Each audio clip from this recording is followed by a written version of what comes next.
Bureau report, news 18 Lokmat. पुण्यात जातोय रवींद्र धंगेकर बोलतायत. दादाबरोबर आमची चर्चा जी काय बोलण्याचा प्रयत्न तसं नाही.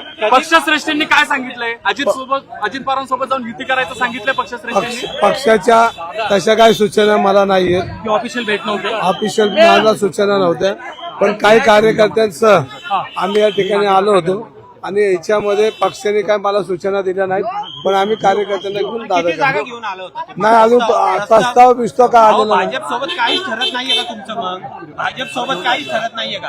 प्रस्ताव असा काय आलेला नाही. प्रेशर टॅक्टिक्स साठी करताय अशा पद्धतीचं नाही. दबावतंत्र आहे. प्रेशर नाही. मग तुम्ही भूमिका स्पष्ट का नाही करत? दादा तुम्हाला आमची भाजपसोबत जायचंय नाही जायचंय?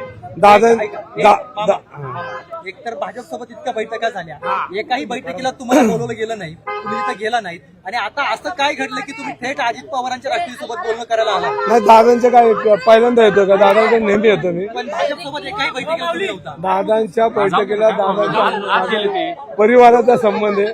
कधी तुम्ही ऐकलं असेल दादांना भेटायला मी कधी मामा किती एबी फॉर्म दिले सेनेनी? मामा एबी फॉर्म किती वाटले सेनेनी? सेनेनी किती उमेदवारांना आतापर्यंत सेनेनी एबी फॉर्म दिले? एबी फॉर्म दिलेत. अजून आमचा एबी फॉर्म अजून कुठल्याही कार्यकर्त्याला दिला नाही. सगळ्यांना फॉर्म भरायला लावलेले आहेत. आमचा एबी फॉर्म आज त्यांना उद्या सकाळपर्यंत सगळ्या कार्यकर्त्यांना पोहोचेल. आमचा काय तसा प्रस्ताव नव्हता. आम्ही फक्त दादांना भेटायला आलो आणि भेटे आणि ते आम्हाला चर्चा करायची होती आपल्याला कसं जाता येईल का. मुख्यमंत्र्यांच्या भेटीसाठी गेले असताना त्यांनी किती जागांचा प्रस्ताव दिला आणि भाजपकडनं तुम्हाला किती जागांचं उत्तर आले? त्या जागांवर तुम्ही समाधानी आहात का नाहीयेत? कारण उद्या शेवटचा दिवस आहे. आता याच्यात कोण काढणार आणि कसं काढणार?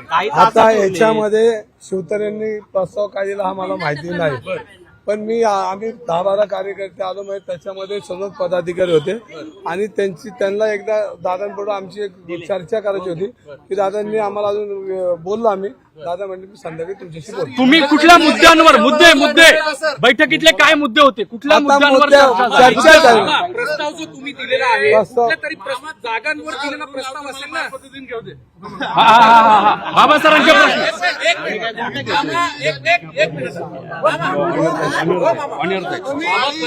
तोडगा निघण्याची अपेक्षा आहे आता, ते तरी सांगा. आता याच्यामध्ये बघा दादांशी बोललोय, अजून आमची चर्चा झालेली आहे, पण त्याच्यामध्ये दादांचं आमचं प्रस्तावाबद्दल काय बोलणं नाही आलं.